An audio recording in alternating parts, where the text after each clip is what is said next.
Do you wonder what impact birth has on the baby, let alone a traumatic birth?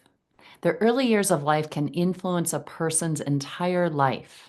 Join me today in this podcast as I interview Geneva Montano, a midwife and author, about what you can do to create a shift to help your clients and their babies heal their births.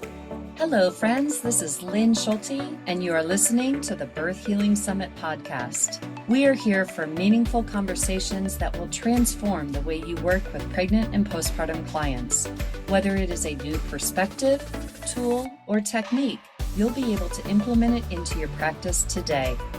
I invite you to sit back, listen with an open mind, and grab the golden nugget today's guest has to offer. Now let's get started. Hello, everybody. Welcome to this episode. Today, I'm really excited to introduce you to Geneva Montano, who is a midwife, a mother of four. She is an author of an amazing book called Wisdom from the Womb, and she is also a body worker. And today, we're going to be talking about the imprints of the time periods after birth. So, welcome to the podcast, Geneva. Thanks for being here. Hey, thank you. Yeah, so Geneva is actually a part of the Birth Healing Summit this year, and we have an awesome interview talking more about baby-led birth. And so today we actually want to talk about the imprints of time after birth. So tell us what we're talking about there, Geneva, and why is this so important? Yeah, thank you. So, in many spiritual traditions, it's not something that's talked about as much in like Western medicine, but in many spiritual traditions, there is this idea that in the first 6 minutes of life is really when a baby is imprinted for the rest of their life. And so it starts with the first 6 minutes, and then the first 6 hours, 6 days, 6 weeks, 6 months, 6 years. 6 years is usually something that people have heard about, that like after a child is age 6, that like they've already, had the foundation for everything that they're going to learn, both their woundings, their lessons for this life, and then, the rest of their life is spent healing from those first 6 years of life. But bringing it back to that first 6 minutes, which are the original imprints for a baby after they are born into this reality, And this so dimension.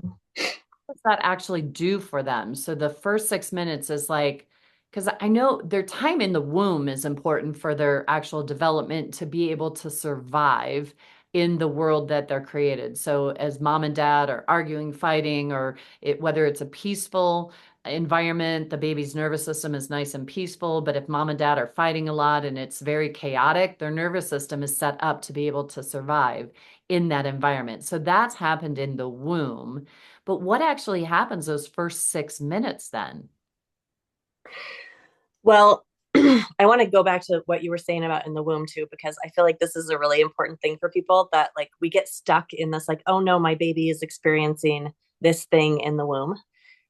They're experiencing all this stress in the womb. And I just feel like it's so important to speak to that like, yes, your baby does experience any stress that you feel in the womb, but they also, if you can shift that. So if you're in a state of stress or adrenaline, yes, the baby feels that, but they can also feel it if you shift out of it.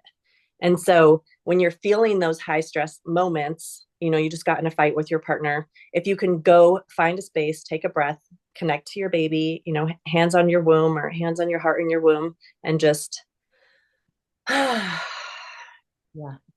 you know what, baby, that was rough. I'm feeling stressed. Me and your dad aren't getting along very well, but this isn't about you. Like, Yeah. what, me and your dad both love you so much. You are so loved. Like, I'm just so grateful that you are here. I love you. I really, really love you. And then you're bringing oxytocin in. Yeah. And not only do you feel better, but your baby feels better. And your baby is learning that they don't have to stay in that state of stress, that Yes. they also can shift out, and that we do move from state to state where we don't have to be stuck in any particular emotion. And that's what's so important for the baby is to actually have that variance of stress and then calm and stress and then calm. And that creates for a more resilient nervous system in our babies. And so it's okay, moms, to be stressed. Hmm. And it's super helpful for you to help your baby to find, just like Geneva said there, that state of calm, that state of peace, that state of love again, to release that oxytocin to help them to calm that nervous system down. Yeah. Hmm. Yeah, I heard this a long time ago and it just made so much sense that it's not our job to avoid the stress, that we Yeah. actually want our babies to have a little bit of resiliency in their nervous system, but that only happens when we can bring our stress levels down and find that state of calm in our being and that state of connection to baby. Hmm. So that was a side note, but Yeah. Well, it's so important too, though. I love that we captured that because the womb imprints are super, super powerful. What Mhm. happens to your baby what happens to you while you're carrying your baby will impact them. And there's always healing that can happen, everybody. Keep Yeah. remembering that. So talk to us now about like how we're born and those first 6 minutes. What's the impact on us in that time Yeah. frame? So if you can imagine like a fetus, you can think of yourself as a fetus or, the fetuses that you've grown in your body, but like it's a whole world of its own. Like you have an entire lifetime of, living in in this womb. Like you think that that is life, being in water and being, hearing your mother's heartbeat, and like that is your life. And then when you're born, that is like the death of that life. Mm, And there's an author, his name's Martin Prechtel, and he writes about grief. And he talks about this moment of birth and these first moments of life that like the baby, he says the baby cries because they're separated from their mother. It's the first moment where they can't feel the warmth of their mother's holding them, and they can't hear their mother's heartbeat. and and so that first cry is a cry of grief that they mm, have been separated from their mother. yeah. And so, in that moment of grief, of a death of sorts, the death of this life, the only life they've ever known, Yeah. um like how can we hold them in those moments to make them feel safe in this new life?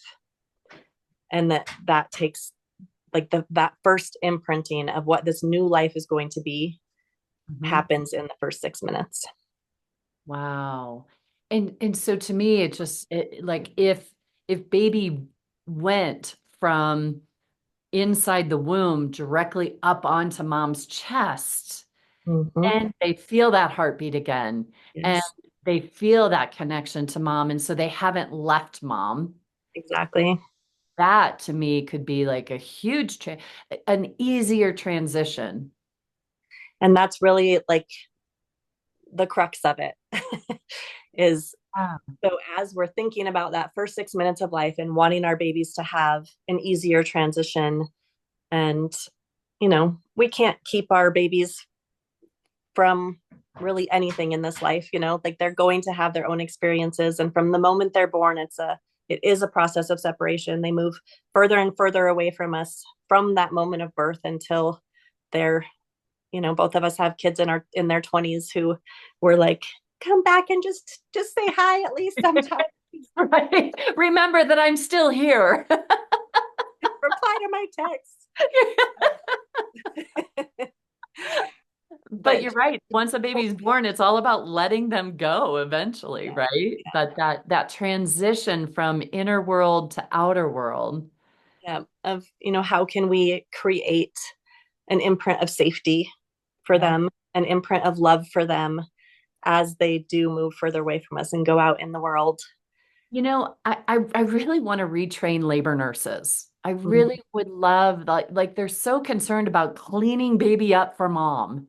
And then they're wiping them and getting all that vernix off of them and it's just like, stop, it doesn't matter. Yep. That doesn't matter. Just keep baby connected to mom. Yep. You are so right. And and that is about retraining labor and delivery nurses, but it is also about like consumer demand. So if enough moms say like, don't wipe my baby off, like you can put a towel over my baby to keep it warm, but like I will dry my own baby off. I want to smell my baby. I want my baby's juices all over me. Like that, there is something in the bonding of being able to smell Yeah. really the inside of yourself on Right. your baby.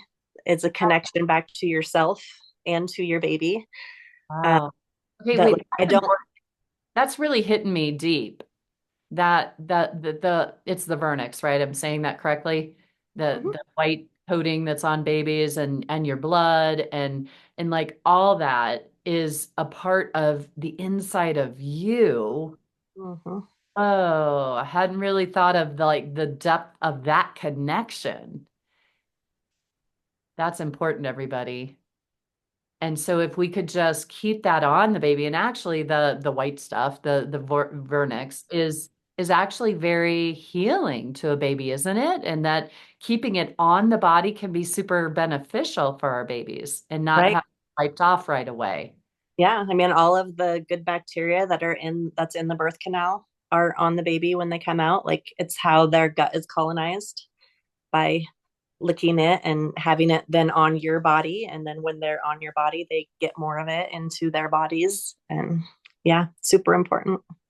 Oh my goodness. Okay, everybody, I hope you're hearing this.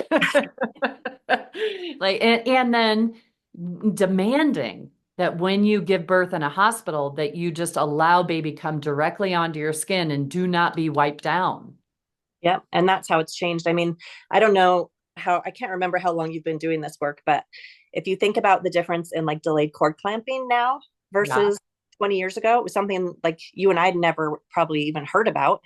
And now right. it is the standard of care to do delayed cord clamping. And Awesome. so that happens by consumer demand, by, Okay.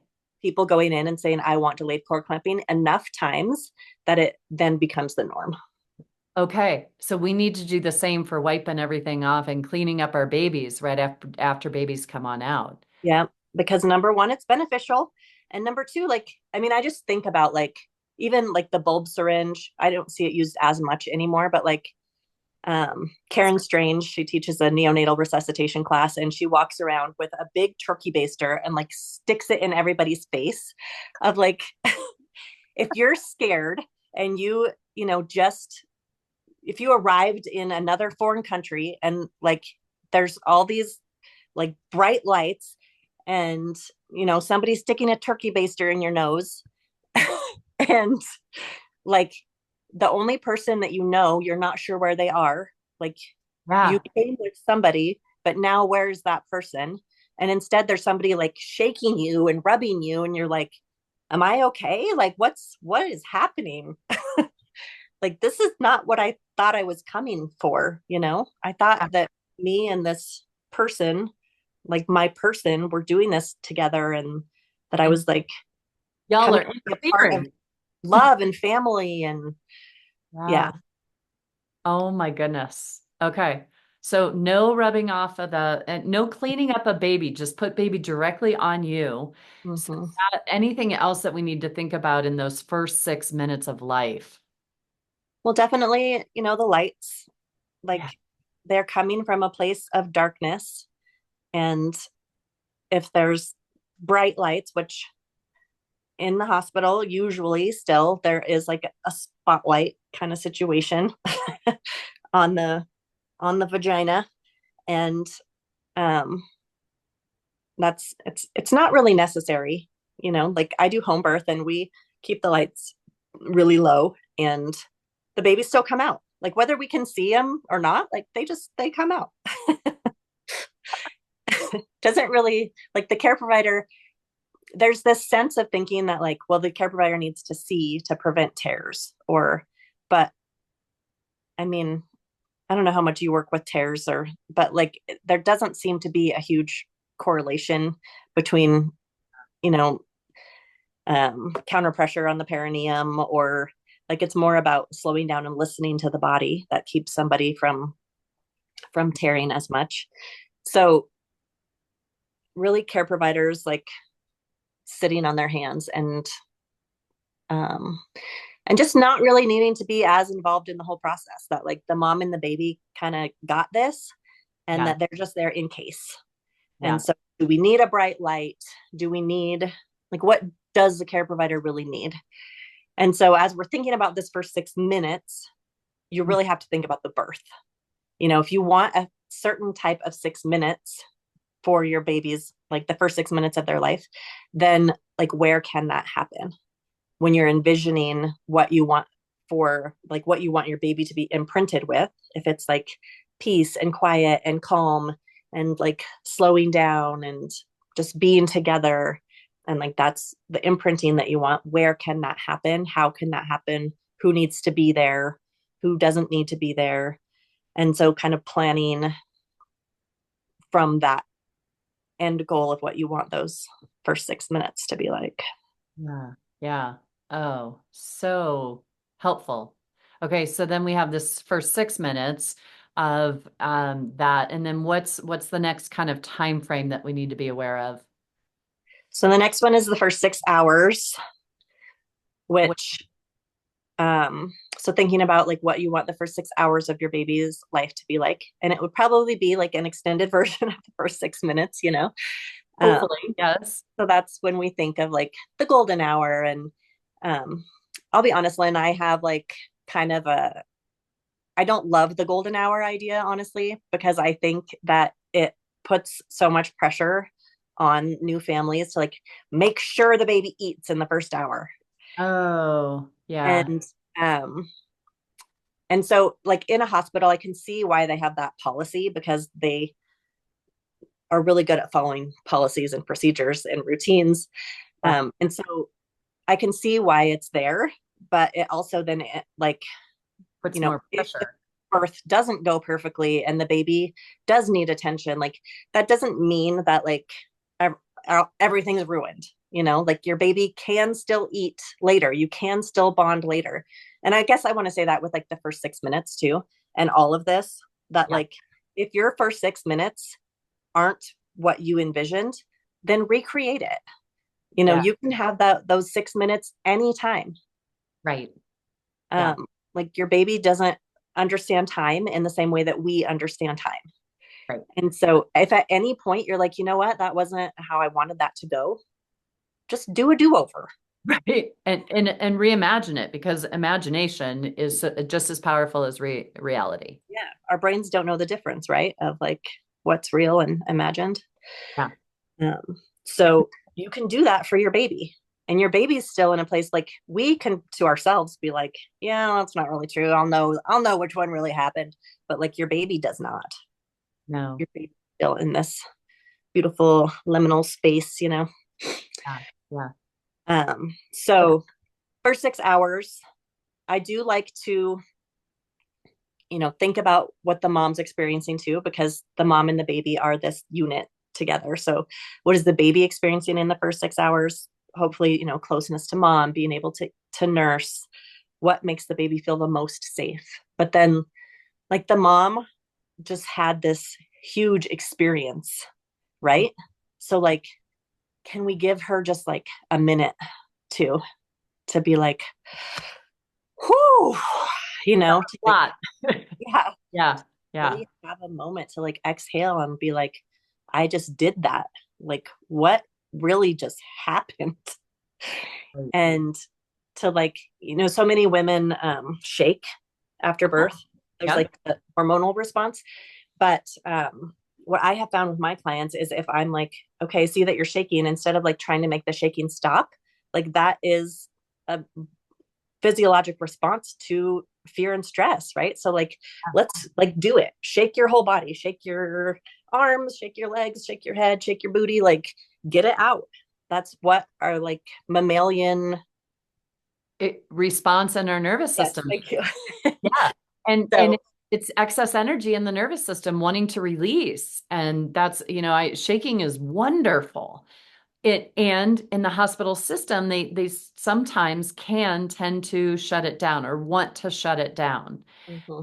And if you're shaking, it can feel very out of control unless you know that that is a natural physiological response to birth and that your nervous system is just releasing excess energy. Yeah. So please, let's remind our pregnant clients that if they do shake after birth, it's great. It's a natural response and it actually helps decrease the trauma response in the body. Hmm. So, what else can we do to support the birthing person's nervous system so that she can be that safe space for the baby? She needs to eat. She needs to pee. She needs to be warm. She Yeah. needs to have people around her who are loving her and witnessing her, like hearing her story. Like, women after their birthday, like want to talk about it. Oh, you still want to This share. happened. This happened. You? Yes, yes. And even in that first 6 hours, like being able to talk about how it happened, and sometimes they say the same things like over and over, and so having people who are willing to listen in Yeah. that those first 6 hours. And And I would also want to sleep. add to that Yeah, go that ahead. sleep. I know that's so important, but when someone is sharing their story, what's so important, especially if there's been a traumatic event that's happened, is what are you feeling? Like what were you feeling in that moment as they're sharing their story? So getting more out of the mechanics of this is how it happened to what are you sensing? What are you feeling as you're sharing that story can be super, super grounding and healing for Hmm. our clients. Yeah. Yeah. And not just feeling emotionally, but like really like in their body, right? Both. Oh, What were they feeling in their body? yeah.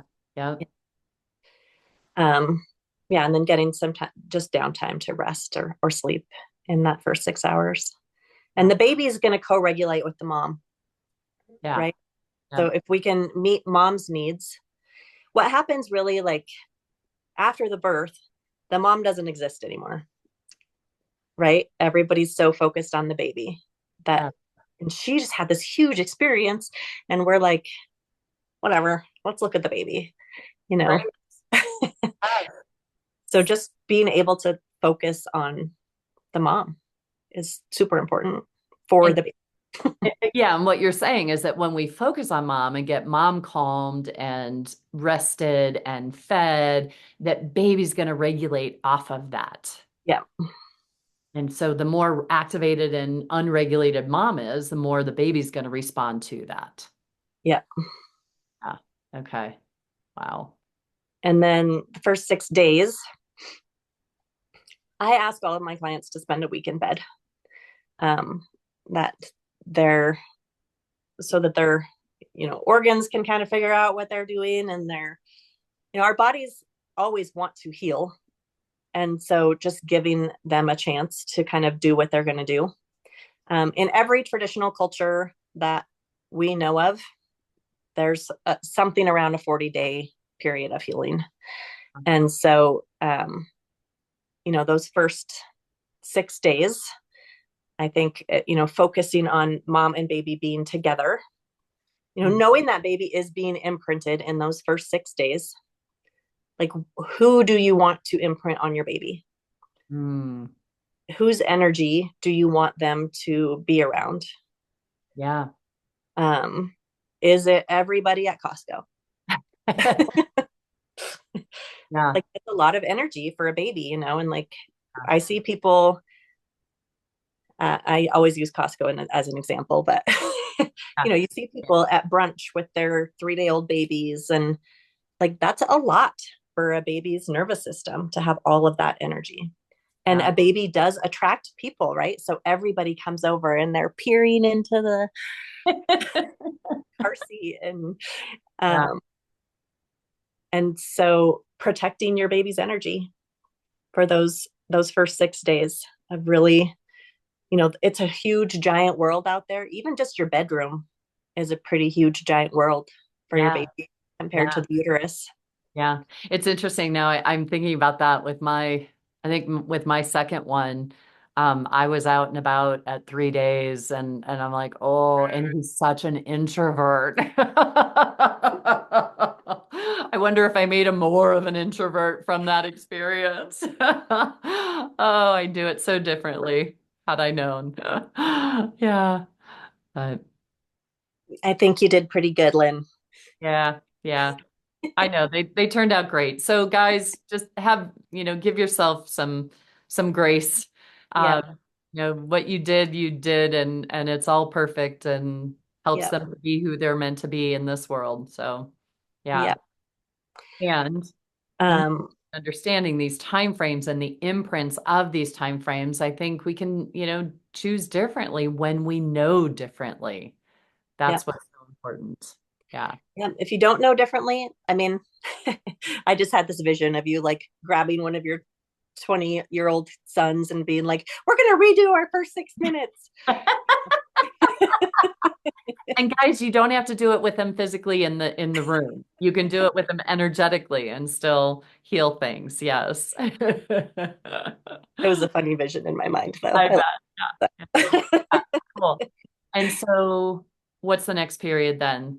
6 days, 40, what's the next period? So 6 weeks, which is that 40 days, 42 days. Yeah. And so the things that we know from all of the traditional cultures that a birthing person and the baby needs. So again, we're going to think about the birthing person and then how it affects the baby's energy. Um, they need food, they need rest, they need warmth, they need Connection. touch. I'm Touch. like, I know these in my head. They need touch. And the only way that all of those things can happen is through community. Mhm. So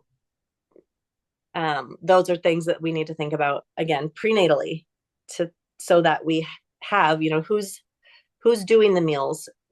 Partners take up a lot of slack, but partners are, I mean, it's a lot of work on a partner to take care of a new mom and a new baby. So who else might be able to help? um, Touch, can you have somebody come in who can do healing touch? Like there's so much, in other cultures they have somebody come every day and do healing touch for moms. Like, why did we lose that? Right? Oh my gosh. Yeah. Oh my goodness. Yeah. And rest, like when you have a new baby, how is that going to happen? Yeah. How are you going to get rest when you have a new baby that's waking up every couple of hours? And so, figuring out with your partner how you're going to take turns or who's going to come in so that you can get some rest. But having a plan for that. Yeah. And, your community could be a bunch of your friends. It could be your family. It could be, postpartum doulas or, I who. love that postpartum doulas are becoming more and more prevalent and Mm-hmm. more popular. So yay. What a So relief. sometimes I hear people, we don't really have anybody here. Well, then prenatally, you need to change that. Like, how can you build community? Because you need it in your postpartum time, and then you can return the favor Right. when they need it, because we all need it. Like, Right. it's one of our basic human needs is that Your friends can be belonging. postpartum doulas. Mhm. Yeah. I Yeah. heard of a concept recently called the Seven Sisters. And Hmm. so you have like seven friends, and you have like your Monday friend that comes every Monday for the first 6 weeks and does whatever you need her to do that day. And your Tuesday friend, your Wednesday friend, but then it's not like one person has to do all the work, but your seven sisters are dividing the work between them. Awesome. Oh, how And cool is that? so on that note, like the the most important thing for those first 6 weeks for new families is being willing to receive. Oh, so important and so hard for most people. Mm-hmm. Yeah, it's the most difficult thing I think that I see for most women in particular. Yeah. Um, so bringing the baby back into that, like if we want our children to have a different experience, if we want them to know how to receive, to know what it is to be held, to know what it is to honor your body, then you have to model it. Yes. That's like really the only way to teach it to our children is by doing it ourselves. Wow. Wow. I know I'm going to have every pregnant client watch this episode, listen to this episode, Geneva. I think this is such important information. Okay, and now then we're going to wrap up with the 6 year mark. What's going on the first 6 years? Well, I'm not an expert in that. Well, I do know that, The pregnancy and the postpartum time down really well, but yeah, I have said I have 4 kids, and I'm like, I would have been pregnant and breastfed and done all of that. So I would have just done it over and over again. I loved it so much, but like raising kids is hard. yeah, it is. But And I know that if you have that solid foundation, if those first 6 minutes, those first 6 hours, days, weeks can be solid, it sets you up for success. awesome. Awesome. The only thing I know about the first 6 years is that everything that happens to a kid goes right into their subconscious, unconscious mind, that they don't have the conscious awareness. And so, they're very concrete, and we just need to be aware of that. That, if mommy's in a bad mood and I just yelled at them, they think they're bad because you just yelled at them. They're not aware that you were in a bad mood. So being aware and Yeah. recognizing and letting our client or letting our kids know, like, oh, there's nothing wrong with you. Mommy just got angry because of whatever. And Yeah. consciously, Same thing that we were talking about in utero, right? That like there's going to be stress, we're going to have bad days, but just acknowledging it and saying, you know what, it's not about you. yeah, I love you. yeah, Come give me a hug. yeah, Come to repair. my heart. Yes, that repair is so, so important. And Mm-hmm. kids love that. So, and you're modeling it too for them to be able to do it as well. So keep that in mind, everybody. Oh, Geneva, this is gold. This is gold for us. And please, like this is going to be on the podcast. Let your clients hear these words so that they can demand this to be their type of care when they have a baby. Yep. Wow. And Lynn mentioned my book. There's a lot of other ideas that are in there and things that people can make decisions about and demand, whatever feels important to you, whatever feels important to your baby. It's something that can be changed in the system over time. Awesome. We'll make sure we put the link to the book in from on Amazon in the show notes so you guys can check that out, and please get it and then let your clients know about it so that we can help more moms demand this type of treatment for not, themselves and their baby. We can help change hospital care around. Yes. Yeah, that's so critical. Oh, Geneva, thank you so much for sharing this wisdom with us and for writing your book, Wisdom from the Womb. Everybody, please check that out, and let's change how we treat babies as they come out of the womb. Awesome. Thank you. Thank you, Thank everybody. you. Thanks, Lynn. Thanks for listening in, everybody, and we'll see y'all in the next episode. And make sure you tune in to Geneva's summit podcast or summit interview, where we talk more about baby-led birth and what we can do to help encourage moms to connect better into their babies. So important as well. So check that out during the summit in April. All right, take care, everybody. Bye-bye. Bye. Today's podcast was brought to you by the Institute for Birth Healing. To discover more, visit instituteforbirthhealing.com. To claim $50 off of any online course, use coupon code podcast50 at checkout. Till next time, I'm Lynn Schulte, founder of the Institute for Birth Healing.